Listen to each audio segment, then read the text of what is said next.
नमस्ते दोस्तों। आज के इस वीडियो में मैं आपको सीबीडीटी की एक लेटेस्ट सर्कुलर के बारे में थोड़ी जानकारी देना चाहूँगी। सीबीडीटी ने कल यानी 17 मई को एक सर्कुलर इशू किया है regarding the use of functionality under section 206 A B and 206 CCA.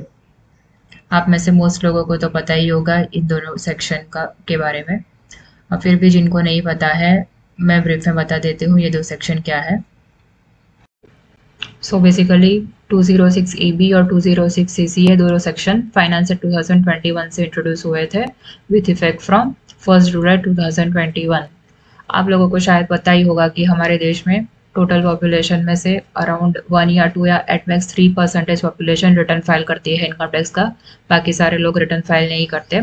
ऐसे भी बहुत सारे लोग हैं जिनका टीडीएस कटता है, उनको शायद पता भी नहीं है कि वो रिटर्न फाइल करने के उनकी लायबिलिटी आती है, क्योंकि उनकी इनकम बेसिक एग्जम्पशन लिमिट से ज़्यादा है। तो इन सब लोगों को अकाउंटेबल बनाने के लिए ये दो प्रोविज़न इंट्रोड्यूस हुई थी। इस दो प्रोविज़न के ज़रिए जो टीडीएस कटता है उसमें आइदर 5% और twice at the rate prescribe in the respective section TDS कटेगा अगर आपने रिटर्न फाइल नहीं किया है पिछले 2 साल में। So now let's get into the circular और हम उसको सर्कुलर को पढ़ते हैं।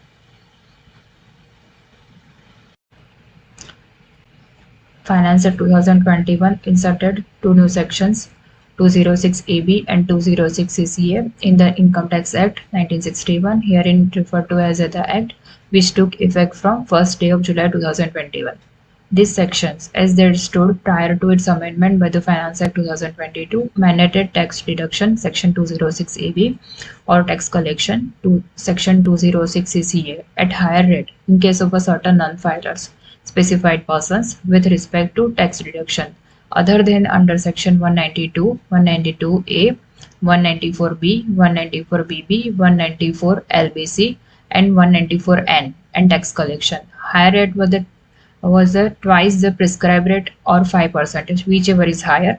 Specified person meant a person who satisfy both the following conditions.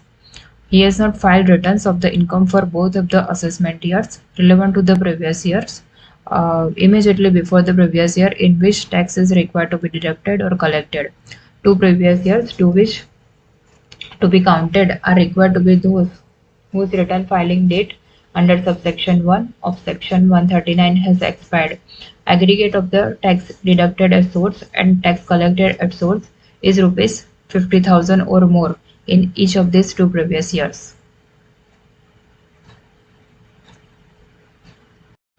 Finance 2022 से इन दोनों सेक्शन में कुछ अमेंडमेंट आए हैं, वो एक बार देख लेते हैं कि क्या है।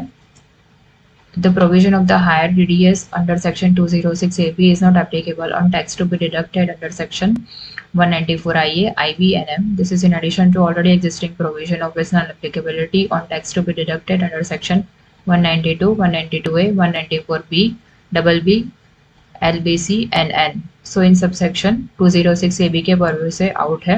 मतलब अगर एसएससी ने जो डिडक्टी है सामने वाला पर्सन, उसने अगर रिटर्न फाइल नहीं किया है और टीडीएस भी 50,000 से ज़्यादा है, फिर भी हाई रेट पर टैक्स नहीं कटेगा। जो रेट इन सब सेक्शन ने प्रिस्क्राइब किया है उसे पे टैक्स कटेगा। और स्पेसिफाइड पर्सन की डेफिनेशन भी उन्होंने नैरो डाउन कर दी है। The definition of the specified person has been amended in both section 206 AB and 206 CCA. Now the specified person means a person who satisfy both the following conditions.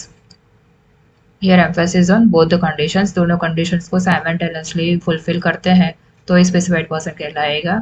either और नहीं है, and है। He has not furnished the return of income for assessment year relevant to the previous year immediately preceding the financial year in which tax is required to be deducted, collected. The previous year to be counted is required to be one whose return filing date under subsection 1 of the section 139 has expired. Aggregate of the tax deducted at source and tax collected at source is rupees 50,000 or more in that previous year.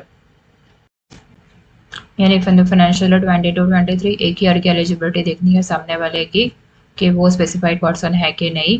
उससे पहले 2 year की eligibility देखनी पड़ती थी। For example for the financial year 22-23 कौन सी year की eligibility देखनी है? पिछले ईयर, प्रीवियस ईयर, बट जो ईयर जिसकी रिटर्न फाइलिंग की ड्यू डेट एक्सपायर हो चुकी है। यानी अगर हम फाइनेंशियल 22-23 को देखें तो उसका पिछला ईयर हुआ 21-22, बट 21-22 की रिटर्न फाइलिंग की डेट अभी एक्सपायर नहीं हुई है, यानी उससे पिछला फाइनेंशियल हुआ 2021 जिसकी रिटर्न फाइलिंग की ड्यू डेट अभी एक्सपायर हो गई है। तो हमें फाइनेंशियल 2021 में जिस बंदे ने 50,000 से ज़्यादा उसका टीडीएस कटा है और जिसका रिटर्न फाइल नहीं किया है वो स्पेसिफाइड पर्सन कहलाएगा फॉर द फाइनेंशियल 22-23 के टीडीएस कटने के लिए। ओके, फिर एक और अमेंडमेंट आया है 206 AB में उसकी एप्लीकेबिलिटी के लिए। तो आप जैसे आपको पता है कि वर्चुअल डिजिटल एसेट्स पर टैक्सेशन इंट्रोड्यूस हुआ है with the budget of 2022। Finance act 2022 से वर्चुअल डिजिटल एसेट्स पर टैक्स लगेगा और उस पर टीडीएस भी कटेगा अंडर सेक्शन 194S। तो 206 AB जो इंडिविजुअल और एचयूएफ के केस है जो टैक्स रेट में फॉल नहीं होते हैं या फिर जिनकी प्रॉफिट और गेन बिजनेस प्रोफेशन इनकम नहीं है, उन लोगों पे 206 AB एप्लीकेबल नहीं होगा। अब जैसे कि आपको पता ही होगा कि पिछले ईयर सीबीडीटी ने एक यूटिलिटी प्रोवाइड की थी 206 AB की एप्लीकेबिलिटी चेक करने के लिए, जो हम इनसाइट पोर्टल पे चेक कर सकते हैं। जो जिस पोर्टल पे हम एसएफडी रिटर्न फाइल करते हैं उस पर रजिस्ट्रेशन करके हम सामने वाले की एलिजिबिलिटी चेक कर सकते हैं कि वो 206 AB में स्पेसिफाइड पर्सन है कि नहीं है। तो इस सर्कुलर के द्वारा सीबीडीटी ने फाइनेंशियल ईयर 22-23 से ऑनवर्ड उनकी मोडस ऑपरेंडी क्या होगी, कैसे हम चेक कर सकते हैं, ये उसका क्लैरिफिकेशन दिया है। सो उसको देखते हैं। List of the specified person is prepared as at the start of the financial year 22-23 taking previous year 2021 as a relevant previous year. List contains name of the taxpayers who did not file return of the income for the assessment year 21-22 and have aggregated TDS and TDS of 50,000 rupees or more in the previous year 2021. During the financial year 22-23, no new names are added in the list of the specified person. This is a taxpayer-friendly measure to reduce the burden on tax deductor and collector of checking PANs of non-specified person more than once during the financial year. जैसे कि मैंने पहले बोला for the financial year 22-23 base year रहेगा previous year 2021, यानी assessment year 21-22 में जो non filer थे जिन्होंने रिटर्न फाइल नहीं किया है और जिनका टीडीएस 50,000 से ज़्यादा है उनकी लिस्ट सीबीडीटी प्रिपेयर करेगी at the beginning of the 2022-23। और उस जो लिस्ट में कोई न्यू नेम ऐड नहीं होगा in the list of specified person. CBDT ने यहाँ सर्कुलर में एक एग्जांपल भी दिया है तो उससे ज़्यादा क्लैरिटी आएगी। Let's see the example. To illustrate, let's assume that a deductor has 10,000 vendors that he deals with. He can use the functionality in bulk search mode and he can get the result of all these 10,000 PANs at one go. Let's assume that the functionality has shown that out of this 10,000 PANs, 5 PANs are specified person for the purpose of section 206 AB and CCA. Now with respect to the remaining 995 PANs, it is clear that they are not in the list of the specified person for the financial year. Since no new would be added in the list of the specified financial persons during the financial year, the deductor can be assured that this 995 PANs would remain outside the list of the specified person during that financial year. Thus, deductor did not check again with respect to this 995 PANs during the financial year.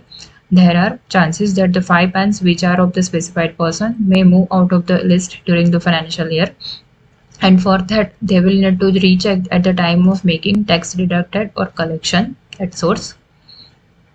10,000 vendors से deal करते हो during the year जिसका आपको TDS काटना पड़ता है। तो आप एक फंक्शनलिटी में बल्क सर्च मोड का ऑप्शन है, उसको यूज़ करके एक ही क्लिक में पूरे 10,000 पैन का स्टेटस जान सकते हो। ठीक है, अब अगर आपने ऐसा पाया कि उसमें से 995 पैन ऐसे है जो नॉन स्पेसिफाइड एसएससी है जिनमें कोई इशू नहीं है, जो 206 AB के पर्व से बाहर है, उन पे 206 AB एप्लीकेबल नहीं होगा, तो आपको उसका स्टेटस दूसरी बार चेक करने की ज़रूरत नहीं है। फिर थ्रू आउट द ईयर आप उस पर नॉर्मल रेट पे ही टीडीएस काट सकते हो, क्योंकि सीबीडीटी ने बोला है कोई दूसरा नया नाम उस लिस्ट में नॉन स्पेसिफाइड एसएससी में नया नाम शामिल नहीं होगा। तो आपको उस 995 पैंस के लिए चिंता करने की ज़रूरत नहीं है। मेजर चंक के लिए जो नॉर्मल टीडीएस प्रोविजन है रेट्स है वही एप्लीकेबल होगा, उसमें 206 AB उस पर एप्लीकेबल नहीं होगा। पे देखते हैं कि जो नॉन फाइलर्स है, जो 5 एंड नॉन फाइलर्स की कैटेगरी में स्पेसिफाइड पर्सन में आए, उनका स्टेटस चेंज होता है कि नहीं ड्यूरिंग द ईयर। तो उनके लिए सीबीडीटी ने क्या बोला है, if any specified person files a valid return of income for the assessment year 21-22 during the financial year 22-23, his name would be removed from the list of the specified persons. This would be done on the date of filing of the valid return of the income during the financial year 22-23। यानी 21-22 का जो assessment year का return जो बंदे ने अगर भरा है, वो 5 बंदों में से किसी एक ने भरा है, तो उसका नाम ये स्पेसिफाइड पर्सन की लिस्ट में से हट जाएगा और वो नॉन स्पेसिफाइड पर्सन हो जाएगा फॉर द फाइनेंशियल ईयर 22-23। इसलिए यहाँ सीबीडीटी ने बोला है, there are chances that the 5 PANs which are of the specified person may move out of the list during the financial year, and for that there will be a need to recheck at the time of making of tax deduction और tax collection. यानी जो ये 5 लोग हैं जो specified person है, अगर उन्होंने इस ईयर में पिछले साल का रिटर्न भर दिया है, ये अपडेट क्यों आया है, क्योंकि अब हम अपडेटेड रिटर्न भी फाइल कर सकते हैं। इससे पहले तो पॉसिबल नहीं था, क्योंकि रिटर्न फाइल करने की ड्यू डेट तो उस टाइम ही खत्म हो गई थी, लेकिन हम पिछले ईयर्स का भी अपडेटेड रिटर्न फाइल कर सकते हैं। तो इसलिए यहाँ लिखा है कि अगर वो बंदे ने उस साल का रिटर्न अभी इसी फाइनेंशियल ईयर में अगर फाइल कर दिया है, तो वो स्पेसिफाइड पर्सन की यादी में से हट जाएगा, वो नॉन स्पेसिफाइड पर्सन बन जाएगा। तो आपको इन 5 पान का ही ध्यान रखना है। जब आप टीडीएस काटते हो तो स्पेसिफाइड पर्सन की लिस्ट को एक बार दोबारा चेक करें। अगर वो बंदा इस लिस्ट में है तो हायर रेट पर टीडीएस काटे 206 के एबी के तहत। अगर वो इसका नाम इस लिस्ट से हट गया है तो नॉर्मल रेट का प्रोविजन ही उस पर टीडीएस एप्लीकेबल होगी। सो आगे से सीबीडीटी ने क्या बोला है देखते हैं। If any specified person files a valid return of the income for the assessment year 22-23, his name would be removed from the list of the specified person. This would be done on the due date of filing of a return of income for the AY 22-23 or on the date of actual filing of valid return, whichever is later. If the aggregate of the TDS and TCS in case of a specified person in the previous year 21-22 is less than 50,000 rupees, his name would be removed from the list of specified person. But this would be done on the first due date under subsection 1 of the section 139 of the Act, falling in the financial year 22-23. For the financial year 22-23, this due date is 31st July 2022. Belated and revised TCS and TDS return of the relevant financial year filed during the financial year 22-23 would also be considered for removing person from the list of the specified person on a regular basis. So in 3 para में CBDT ने जो specified person की list बनाई है, उसको वो लोग year two year update कैसे करेंगे, उसका उन्होंने निर्देश दिया है कि अगर कोई बंदे की नाम आज स्पेसिफाइड लिस्ट में है और अगर वो इस असेसमेंट ईयर का यानी असेसमेंट ईयर 22-23 का रिटर्न फाइल करता है, तो उसका नाम इस यादी से हट जाएगा, ताकि वो नेक्स्ट ईयर के लिए वो स्पेसिफाइड पर्सन ना बने रहे और नॉर्मल टीडीएस ही कटे उस पर, नॉन स्पेसिफाइड पर्सन बने। बट उसका नाम कब हटेगा, जब वो रिटर्न फाइल करेगा तब, या फिर जब ड्यू डेट उसके रिटर्न फाइल करने की ड्यू डेट होगी, विच एवर इज लेटर। उसी तरह जिस बंदे का टीडीएस और TCS for the financial year 21-22 less than 50,000 है, तो वो भी नेक्स्ट ईयर के लिए स्पेसिफाइड पर्सन नहीं कहलाएगा, नॉन स्पेसिफाइड एसएससी हो जाएगा। और उसका नाम इस ईयर अगर स्पेसिफाइड पर्सन में है तो उसका नाम भी सीबीडीटी वाले उस लिस्ट में से हटा देंगे। बट वो कब हटाएंगे, जो फाइनेंशियल ईयर 22-23 की फर्स्ट ड्यू डेट आती है 31 जुलाई को, जो सैलराइज पर्सन के रिटर्न फाइल करने की ड्यू डेट है, तब उस दिन उस बंदे का नाम स्पेसिफाइड पर्सन से हट जाएगा, ताकि नेक्स्ट ईयर के लिए वो भी स्पेसिफाइड पर्सन ना रहे और नॉर्मल एसएससी बन जाए। फिर ड्यूरिंग द ईयर हम टीडीएस और टीसीएस के रिटर्न रिवाइज करते हैं, उससे अगर 50,000 से कम हो जाए तभी भी वो लोग ये स्पेसिफाइड पर्सन की लिस्ट अपडेट करेंगे, और जिस बंदे का नाम 50,000 से लेस आ जाएगा वो टीडीएस टीसीएस रिटर्न्स के अपडेट करने के बाद, तो उसका नाम भी इस लिस्ट में से हट जाएगा, ताकि नेक्स्ट ईयर के लिए वो भी स्पेसिफाइड पर्सन ना रहे।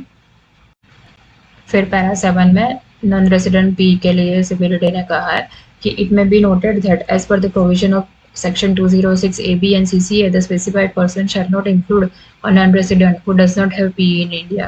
Since the functionality does not have the visibility of the non-resident having PE in India, there is likelihood that non-resident having PE in India may not get reflected in this list. Tax deductors and collectors are expected to carry out the necessary due diligence in respect of the non-residents about the applicability of 206AB and 206 CCA. यानी कि जो non resident पर है और जिनका P India में है वो लोग की लिस्ट इसमें रिफ्लेक्ट नहीं होगी इस फंक्शनलिटी के जरिए। तो जो डिडक्टर है उसको नॉन रेसिडेंट पीई से उसका डिक्लेरेशन लेके ये प्रोवाइजो को चेक करना होगा, क्योंकि ये इनसाइड पोर्टल की जो फंक्शनलिटी में है उसमें ये non resident having P in India ये एसएससी रिफ्लेक्ट नहीं होंगे। और लास्ट पैरा में सीबीडीटी ने बोला है मेहरबानी करके सामने वाले से उसके डिक्लेरेशन या रिटर्न की कॉपी ना मांगे, आप खुद ही इनसाइड पोर्टल पे लॉगिन करके सामने वाले का स्टेटस चेक कर ले कि वो स्पेसिफाइड एसएससी है या नहीं, बिकॉज अल्टीमेटली बीइंग डिडक्टर आप पे रिस्पॉन्सिबिलिटी है। अगर आप ठीक से वो कंप्लाइंस चेक नहीं करेंगे और वो स्पेसिफाइड पर्सन है तो इंटरेस्ट और पैनल कॉन्सिक्वेंसेस बीइंग डिडक्टर आप पे ही आएंगे। Thanks for watching, thank you.